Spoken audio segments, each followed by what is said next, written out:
Spawn might seem like your typical cape-wearing do-gooder, but trust us when we say he is way more than that.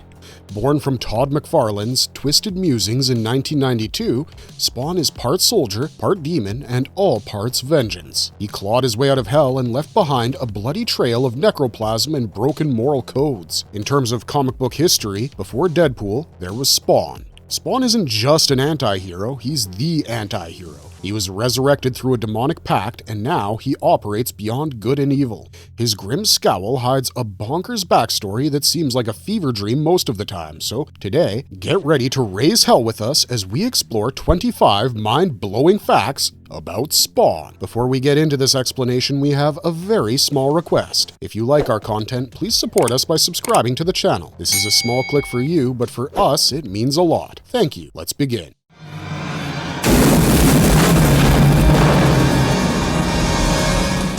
Who was Al Simmons before he became Spawn? As much as we would love to think that Spawn was always Spawn, that's not quite the case. Before becoming Spawn, Al Simmons was Uncle Sam's hidden card.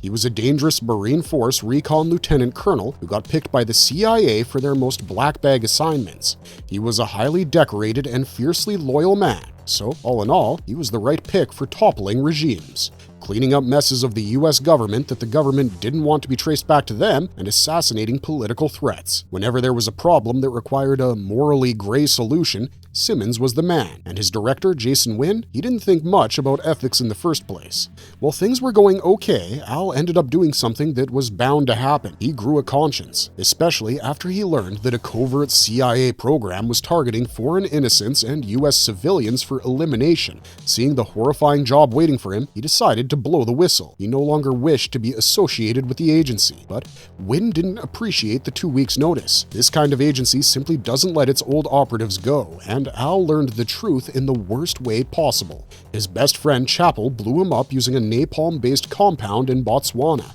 And yes, he was working on Wynn's orders. So, betrayed by his closest ally, Al's soul went to hell and burned to a crisp. That is how Al Simmons became Spawn. This origin story is absolutely badass, and you can understand why he's the epitome of vengeance in the Image universe. He didn't get his powers because he was born that way, or bitten by a spider, or because he has a lot of money. He became Spawn because he was betrayed by everything that he gave his life for. The government, his best friend, everything. Al Simmons didn't become Spawn, he was forged into Spawn by Hellfire. How did Simmons first encounter supernatural forces? Chapel blew up Al Simmons thinking that this would be the last time he'd see him, but it was only the beginning of something far worse. After he died, Simmons found himself in hell in a lot of pain. The only people keeping him company were demons and centuries of damned souls. His entire life, Simmons had spilt more than enough blood. That's what made him the perfect candidate for a Hell Lord who was hoping to expand his army. So, a demon named Malbulas decided to recruit Simmons into his ever-expanding army.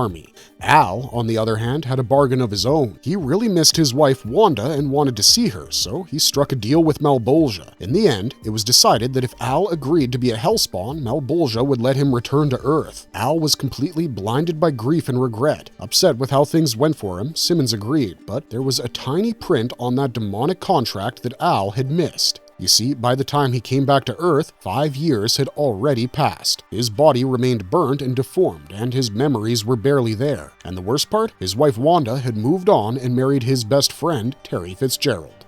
On top of all that, there was Simmons' powers. Simmons had no idea what he had become, so his first few days on Earth, he fought criminals in dark alleyways when he wasn't dealing with his torment, slowly piecing together who he had become. He also realized that he was now a weapon with a clock on him. The more he used his power, the sooner he would be dragged back to hell. Given that this was his first supernatural experience, you would expect him to have that heroic awakening or something, right? But all Spawn got was this infernal con game, and he realized just how ruined his entire life was. He gave away his soul, his identity, and his inner peace, all for one last chance to see his wife. This moment is pivotal in Spawn's history because it really sets the tone for who he is and what his journey will become.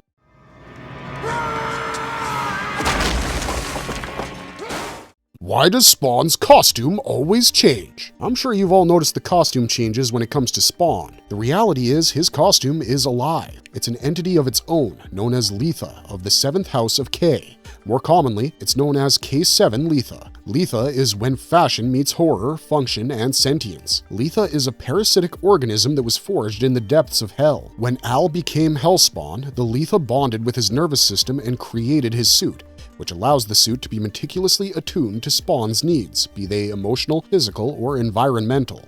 The Letha can detect threats around Al at all times and adjust accordingly, making it a very handy tool to have. The suit grows constantly, with spikes, tendrils, and wings coming out of it based on the needs at the moment. It can become practically anything, from a battering ram to a shield or even a cloak. As its appearance is completely dependent on the battle or Al's emotional state at the time, no two Spawn sightings are the same. And here's the best part. If Al is ever knocked unconscious, the K7 Letha can act independently to defend his body from harm. How cool is that? As if responding to Al's emotional needs weren't enough, K7 Letha also acts like a very obvious mirror of what Spawn is feeling in the moment. If he feels defensive, more spikes, tendrils, and chaos comes out of the K7 Letha. If he's calm, the suit retracts completely. But it's not all prose. The cool morphing tricks you see the suit do? Well, in order to do that, it requires energy, and that energy is none other than Spawn's necroplasmic energy. If you don't understand why that's bad, the necroplasmic energy is literally what keeps Spawn alive. So, with every regeneration, K7 Letha starts chipping away at what is already a pretty limited source of power. If Spawn gets too cool with his suit, he risks running out of juice and getting dragged back into hell. So, in a way, you could say that the K7 Letha is an extension of Spawn, for better or for worse. This parasitic being is now a reflection of the chaos, struggle, and rage that Spawn carries with him.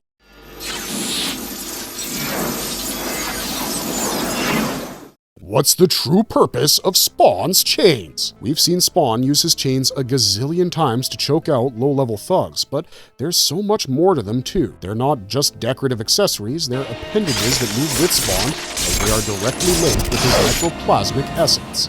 The chains move out of him at a tremendous speed with sharp precision, always hitting his targets. They can be controlled both mentally and reactively, and when used properly, they can not only impale enemies and snatch multiple targets, but they can also create defensive barriers. They are inherently violent, and their violence is flashy, but underneath the surface, their main function is to control Al's necroplasmic energy. You see, necroplasm is volatile by nature. If it's not checked, it might completely overpower Al and warp him into something that is far more monstrous than whatever he is now. The chains stabilize the flow of this demonic fuel, acting as a positive feedback loop to keep everything running and stop Spawn from self-destructing. Just like K7 Letha, the chains can also be completely autonomous in their behavior. Sometimes, in battle, the chains reactively hurt enemies without even Al being aware of them. They also protect Al when he's unconscious after a fight. We saw this happen when an unconscious Spawn was protected by the chains in the midst of a demonic ambush. However, these chains aren't predictable. They act out violently and against their will if Al's necroplasm surges or if they become excessively emotional. The chains showcase the duality of Spawn. The beautiful motions and brutal execution clubbed together for his survival, that's what the chains are. In a way, they are the visual signature of Al's struggles and also his lifeline, keeping him connected to his humanity even when things get tough. Did Spawn ever reject his Hellspawn destiny? Saying he rejected his destiny would be an understatement, because Spawn didn't just reject the Hellspawn's destiny, he threw it back in Malbulas' face. In the 75th issue of Spawn, we learn that Al has reached his tipping point. Over the years, he's been hunted, used, and manipulated, and he simply couldn't take it anymore. Tired of all the strings that kept pulling him back to hell and the silence from heaven, Spawn decided to denounce the very power that cursed him. He didn't wish to belong to anyone, not hell, not heaven, and certainly not earth. But walking away from hell has consequences, and they can be rather dire at times. Al's body soon began to decay. The infernal fuel that kept him going was no longer powering him, and his cells started breaking down. Even K7 Letha was struggling to keep him alive. Every step he took was painful, every heartbeat was pure, unfiltered agony. However, in those moments, Spawn found the clarity he had been seeking for so long. He now knew what his purpose was. For so long, the desire for revenge had egged him on, but now, in those moments of clarity, he realized that he no longer sought that. Instead, he wanted to protect the people who would get caught in this eternal war, even when they tried not to. Eventually, just to keep doing the right thing, Al drew in the necroplasm again, hoping to survive. And while this denouncement lasted very few days, it proved a point. Al Simmons was no one's puppet. No matter how bad the conditions were, Al Simmons can choose his battles, and he sure as hell can forge his own destiny, even if it means dying all over again. This is what makes Spawn such an awesome hero to follow, because no one, neither heaven nor hell, can control him. How does Spawn heal from mortal wounds? When Spawn gets injured, he doesn't just walk it off, he practically regurgitates from the carnage no matter what it may be. His head got cut off, his torso got blown off, he was ripped into shreds. None of that matters because Spawn can rise back up again in each of these situations. This is because of his necroplasmic physiology. Absurd levels of bodily reconstruction aren't just a fantasy when necroplasm is involved. Muscles, bones, organs, whatever you might need, the necroplasm would create it from scratch for you. However, there is a catch. This healing factor comes at a cost. Every ounce of healing drains necroplasm, which is his life essence and what keeps his suit alive. So, if he heals too much, Spawn starts weakening in all the ways you can imagine, and the pain he feels when he heals, absolutely tremendous. The healing might look like a miracle, but Spawn feels the healing in his nerves as it burns through them like acid. He doesn't just bounce back from the carnage, he suffers through it. In one particular arc, we see Spawn almost get obliterated by an energy blast. He's left in pieces and his suit is working overtime to get them back in shape. However, the necroplasm started running low and the healing started to slow down. The slower it got, the louder Al's inner demons became. Who would have thought that healing from wounds would tie into the character's horror themes? But when it comes to Spawn, everything is possible. He had no moment of tranquility in his life ever since he agreed to become a Hellspawn for his wife. Usually, heroes heal in a tranquil setting, such as a caring nursing home, but not Spawn. He suffers his way out of it, and every time he rebirths, grotesquely, might we add, he comes back with scars and a huge toll on his physical and mental well-being. The healing that Spawn has is unique to him and is both a blessing and a trap. While the healing sure does keep him alive, it also causes him a lot of pain and slowly inches him closer to hell. After all, the immortality that Spawn boasts is on borrowed time, and every time he resurrects, his rebirth gets darker and darker than ever. Has Spawn ever wielded angelic gifts? Given that Spawn is quite literally the Hellspawn, no one was expecting him to have angelic gifts on him. However, in the 150th issue of Spawn, we get to see the wildest contradictions in Spawn's mythos at play. In this issue, Simmons manages to tap into something known as Heaven's Wrath. Now, you might wonder what this Heaven's Wrath is. Well, it's a particular raw celestial power that is only given to angels. It is absolutely insane that we get to see a Hellspawn become the weapon of heaven, but in the story it makes total sense, because the person he was fighting against was a rogue seraphim who had turned away from the divine order. In the midst of the battle, Spawn managed to absorb one of the blasts of divine energy thrown his way. The idea was that this blast would completely annihilate him, but instead it amplified him, turning him into a hybrid with holy fire and unholy necroplasm. As a hybrid, Spawn could cut through the angelic armor with ease. His glowing eyes intensified, and his suit became much more radiant. And before you brush it off as a fluke, let me tell you,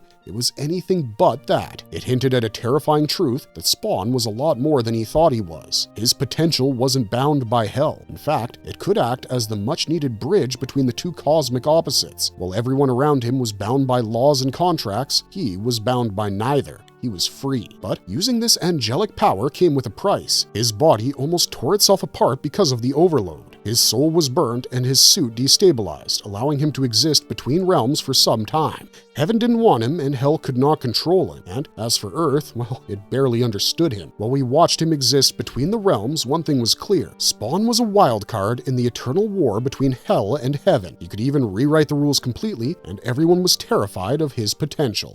Did Spawn once lead an army of Hellspawns? The short answer to your question is yes, and the long answer is hell yes. From the 100th issue of Spawn to the 110th issue, we had the Hellspawn War arc. Here, we saw Spawn quite literally throw the finger up at Malbulas and create a whole mutiny by rallying up an army of Hellspawns. These Hellspawns were just like him, betrayed, used, and cursed with the necroplasm. So Spawn didn't just inspire them when he went up against the Demon Lord, he became their leader. And as you might have guessed, each Hellspawn had their own story, their own trauma, and their own instabilities. So this rebellion wasn't at all clean. While some listened to Spawn diligently, some were barely able to restrain themselves. However, despite their differences, all of them cooperated with Spawn in the hopes of taking down Malbulas. This was the closest Spawn ever came to leading a military troop group since he became, well, Spawn. But his military background shines through, and we can see why he was such a decorated official. He managed to build strongholds within Hell's realms and weaponized his necroplasm into battlefield techs. The clash was brutal, and the waves of Hellspawns battered against Malbulja's forces, turning Hell into a terrifying war zone. The rebellion left scars on both Hell and Spawn. A lot of Hellspawns were executed in battle or were consumed by their own power, and the dwindling numbers made Malbulja the winner. However, that doesn't mean that Spawn didn't also win. You see, with this rebellion, Spawn made it clear that he and the others like him weren't mindless drones, and as long as Al Simmons is there, these Hellspawns will have the ability and the vision to organize and fight for a purpose.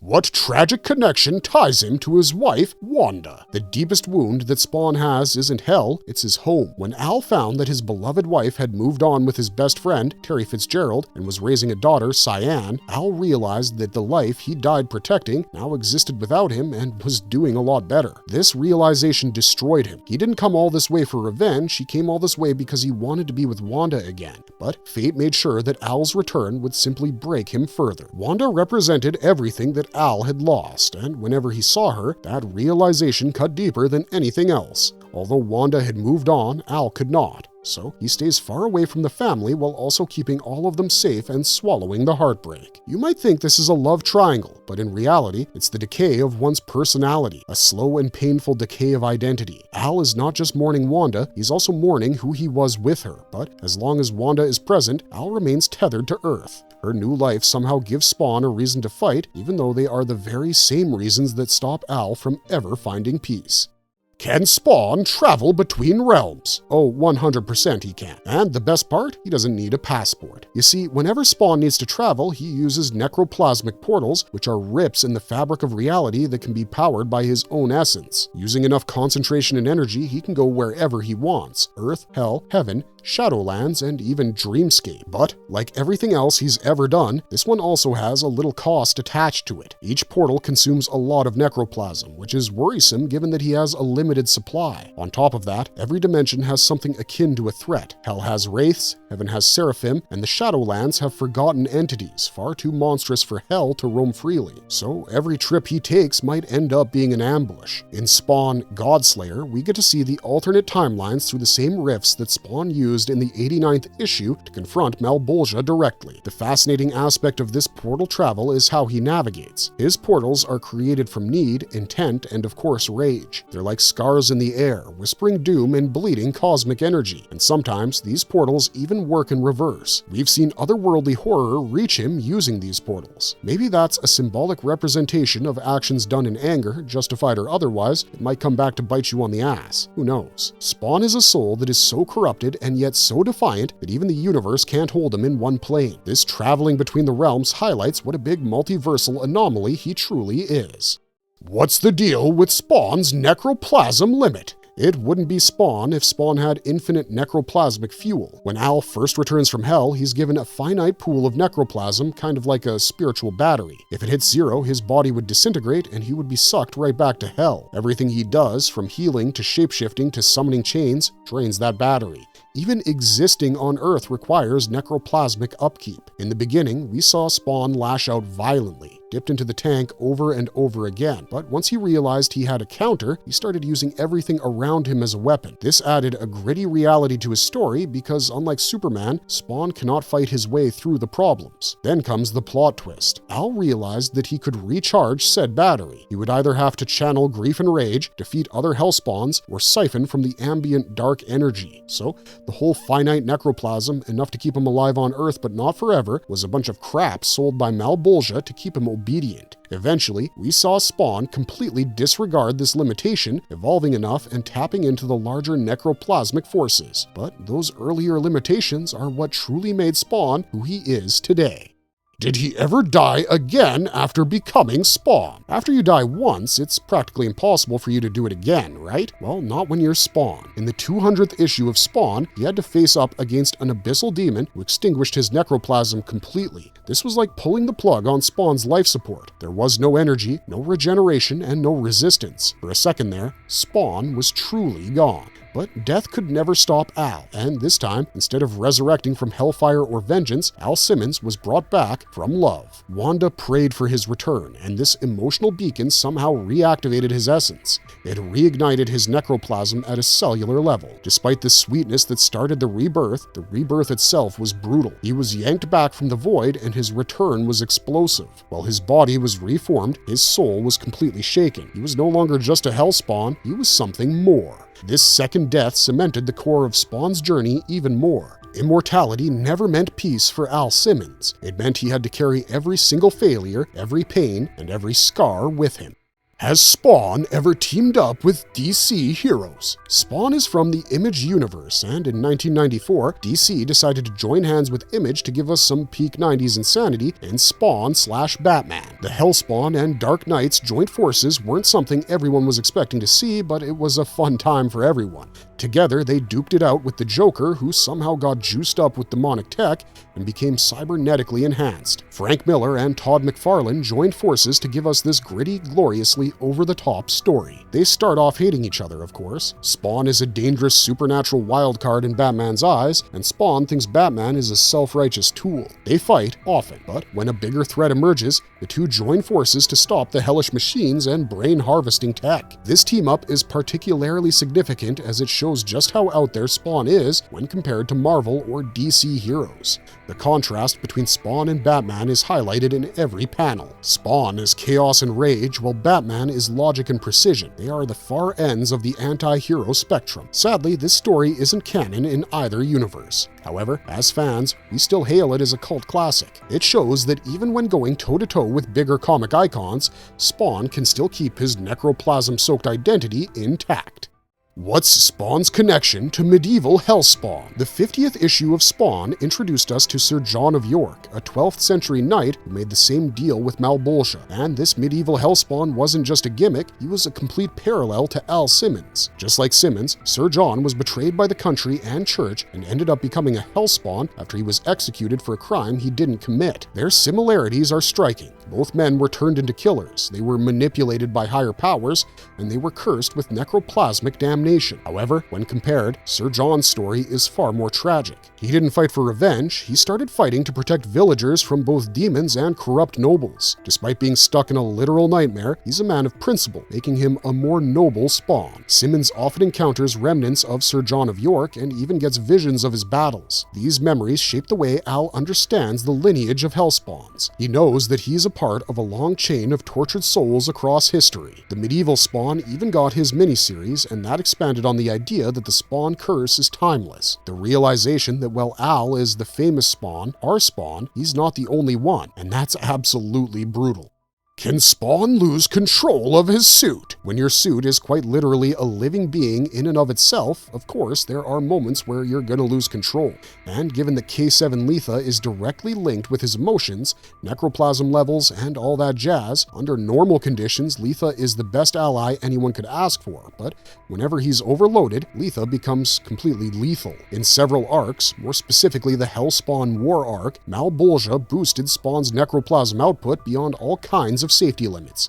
This put K7 Letha into berserk mode. The cape became a whip of knives, the chains would strangle anyone and everyone who would show up in front of it. Spawn's eyes were green, while his entire body became the weapon of the suit. That's right folks, the suit was wearing him. When these kinds of overloads happen, Al usually blacks out, and then when he wakes up, he finds the slaughter around him, sometimes with innocent victims. This loss of control is not just a physical one, but also a spiritual one. It shows what exactly Spawn is deep down under the surface. He's a mindless killing machine. The suit also reacts out of Al's control whenever something emotional happens. For example, when Al saw Wanda and Terry together for the first time, or when he relived his betrayal by Chapel, the pain that Al feels in each moment is interpreted as a threat by the cape, and the cape responds violently to it. This serves as a reminder that the greatest threat to Al Simmons is no one but himself. He has to be in control of his temper at all times. He needs to control himself at all times, otherwise he'll end up giving up control of the suit, and when that happens, it's game over for everyone, including him.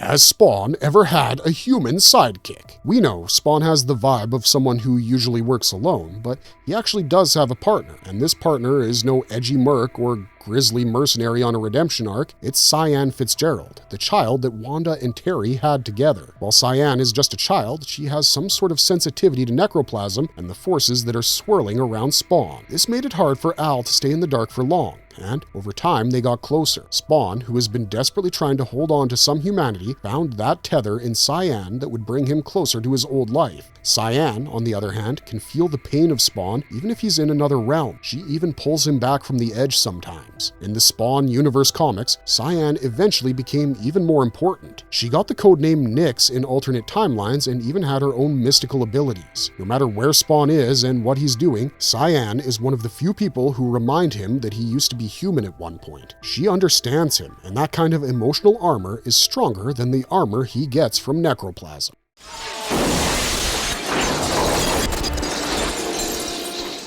What secret power lies in Spawn's cape? Every aspect of Spawn is interesting. The grimace, the skulls, the chains, and even the cape. But we think the cape gets overshadowed a little. When you first see it, it looks like a dramatic flare. It's always flowing in the air like Spawn is posing for some heavy metal album cover. But the truth is, it's sentient, just like the rest of his suit. Whatever Spawn may want, wings, shields, spears, guillotines, you name it, and the cape can do it. It doesn't wait for Al's commands, it reacts to his emotions, making the cape move like a mood ring for Al Simmons. When he's angry, the cape whips around like a cobra, lashing out to protect its nest. And when Al is sad, the cape droops with him, almost like a cloak of despair. Other than being a literal mood ring, it also helps him in some stealth action. Spawn can literally become one with the shadows thanks to this cape. The cape also helps him reconstruct his body when he's injured by drawing the necroplasm from his reserves. And here's the strangest part. The cape isn't even the strongest part of his suit. It's the most expressive part, so think of it as a glorified murder mood ring.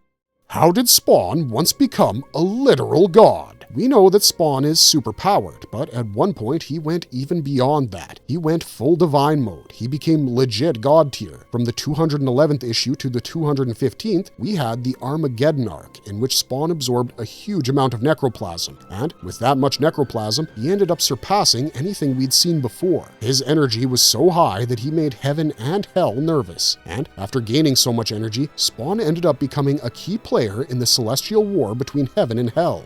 He gained control over space, reality, and time itself. He was basically on a one-man extinction mission, and he wasn't even doing it for revenge. He was trying to stop the cosmic tug of war that was ruining lives across dimensions. Spawn rebuilt Earth without the influence of either party with his new power, effectively pressing the cosmic reset button. But this type of godhood had a price as well. This power managed to put Al's sanity to the edge completely. He started to question if he was another tyrant with more power. Eventually, Spawn gave up most of this divine energy and realized that God was not the answer. So, in short, Spawn became a literal god, and then he let it go completely. That's the most iconic thing anyone's ever done with that much power. What role does Coglystro play in his journey? When we say Coglystro, we keep thinking of Obi-Wan Kenobi, but make him undead and grumpy. Introduced in the 9th issue of Spawn, Coglystro is the standard cryptic old man who happens to know everything about the Hellspawn. And as the plot begins to twist, we find out he used to be one. Soon enough, we find out that Coglystro's real name is Cain. Yep, the same Cain from the Bible. The guy who was cursed to wander forever after murdering his brother, that's him. And after centuries of damnation, he ended up becoming a Hellspawn. Unlike Malbulas' other pawns, he survived this transformation and then dedicated himself to undermining the influence Hell had within him. After Al became Spawn, Coglystro became his mentor, albeit reluctantly. He explained all the rules of necroplasm to Al and what happens if he spends too much energy, but at the same time, he guides Al towards free will, which means that they don't have to be pawns even if they were created in Hell. But the thing is, Coglystro wasn't always benevolent. In the Hell on Earth arc, we get to learn that Coglystro manipulated all the events just for his own reasons. No one knows which side he's leaning toward when he's walking the fine line between wisdom and deception. Has Spawn ever been mind-controlled? Spawn seems unshakable, doesn't he? But somehow his mind is not. In the 120th issue of Spawn, things actually get really twisted with the Clown. The Clown is the Violator in human form, and he somehow managed to get into Al's memories and send him on an accidental murder spree. The straight-up mental warfare and all the necroplasmic hacking that the Clown used somehow managed to convince Spawn that his old enemies were all alive and plotting against him. However, in reality, they were still very much dead. This caused Spawn to start going after innocents who had nothing to do with his past. The gaslighting was absolutely on a different level. This also highlighted an aspect of Spawn that's extremely terrifying. Spawn didn't trust himself fully. He knew that the necroplasm was unstable. He knew the demons were manipulative. And with the Clown getting into his head, Al can never be sure just how much of his memories are even real. And over the years, Spawn has been the target of several entities who wanted to turn him into their asset. Everyone has their own agenda, and Al ends up becoming everyone's pawn. What's the Spawn Force origin? Spawn Force sounds like some really cool fan service, doesn't it? But in the comics universe, this is an actual phenomenon. This Spawn Force ties the mythos of Hellspawn legacy together. When there was a sudden surge in chaos and violence, several Hellspawns began appearing across the world. They weren't born out of nothing. They were born from moments of deep-seated trauma, moral collapse, or just pure evil. All the different spawns show different periods in time, different personal struggles and cultures, such as the samurai spawn of Japan or the gunslinger spawn from the Old West. The Spawn Force peaked in the first issue of Spawn Universe, and then in King Spawn, Al had to deal with the expanding army that had turned him into the general of Hellspawns. And the big twist, Al actually played a part in their creation. So the emergence of all these Hellspawns happened because the barrier between dimensions weakened the more Simmons manipulated the necroplasmic realms. In a way, Spawn is the catalyst of apocalyptic events, while he's the only one who might be able to stop them. Did Al Simmons ever glimpse his pre-death self? What would you do if you saw your past self? Someone who hadn't gone through as many hardships as you have, or as many heartbreaks as you have. You'd probably be overwhelmed with emotion, right? That's exactly what happened to Simmons when he came across the man he used to be in the 34th issue of Spawn. In this story, he comes across a spectral mirror, which is a device tied to the Shadowland realms. This experience was surreal to say the least, but instead of giving him comfort or relief, Al had to go through the trauma of the bloody missions he was a part of, as well as the betrayal. The reason this moment is so memorable for everyone is that this moment reveals how deep his humanity ran and what the cost of trading it away was. He saw all his achievements and patriotic convictions, sure, but he also saw himself justifying the atrocities he committed in the name of national security because that was his mission. This shattered the illusion Al had about himself being a good man before he became Spawn. This realization, as you can guess, triggered a full-blown identity crisis. Can he ever get redemption? To begin with, he was never good or righteous, so could his soul ever be redeemed? This marked another important point in Spawn's legacy. He questions whether free will or some sort of supernatural damnation led him to this path.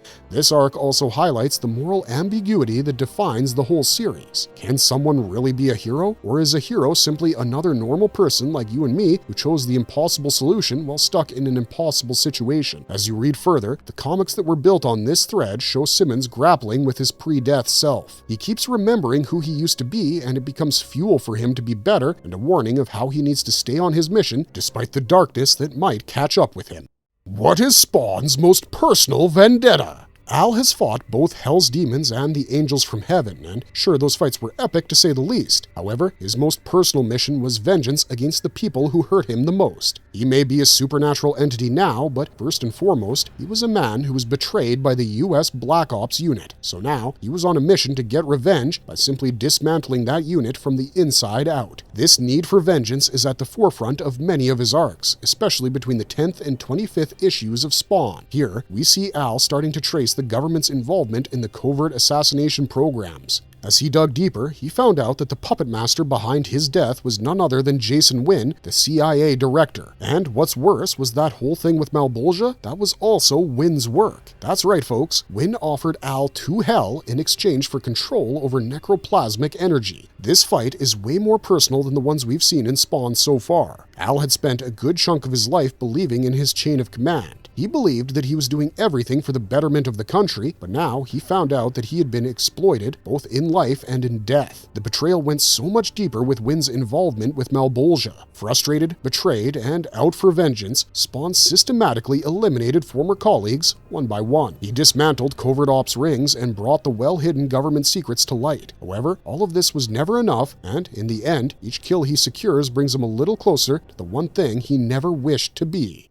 Has Spawn ever overridden Malbulas' orders? Given Spawn's personality, it would be foolish to think that Spawn would never fight against Malbulas' orders. In the 180th issue of Spawn, Malbulas ordered Al to unleash carnage on civilians, hoping to start the next stage of his epic battle against Heaven. This was actually a loyalty test. Now, when given to anyone else, all the other Hellspawns blindly obeyed the Demon Lord. However, Al wasn't like that. He had some of his humanity left, some of his conscience left, so he refused. Not only did he refuse the Demon Lord, he also went ahead and made sure to protect the very group of people that Malbulas wanted killed so that he couldn't send anyone else to hurt them. This act of defiance was surely something. He managed to accomplish two things in doing this. He became a pariah in Hell for one, and for two, he had a huge target on his back. The Demon Lords of Hell heard about Spawn and figured if one Hellspawn could do this, so could others. And they didn't want any insubordination in their ranks, so they dispatched bounty hunters, resurrected monsters, and even corrupted angels to either drag Spawn back to Hell or demolish him completely. This was a major turning point in Spawn's mythos. Until this point, Al was kind of a pawn in a celestial game, but from this point onwards, he was anything but. He was his own man now. He had his own ethics and moral code, and with one act of defiance, he managed to shift the balance between Hell and Heaven. This gave rise to the birth of a new archetype, the Rogue Spawn. A Rogue Spawn is a being who's neither tied to Hell nor Heaven. He doesn't have any divine or infernal hierarchy, and he doesn't follow them either. He's the last hope of humanity, and he fights for it. This is also one of those rare times where Spawn defied Hell's rule and somehow managed to survive. Every act of his distances him from his origins. While this gives him the clarity required for his mission, it also puts him in extreme danger.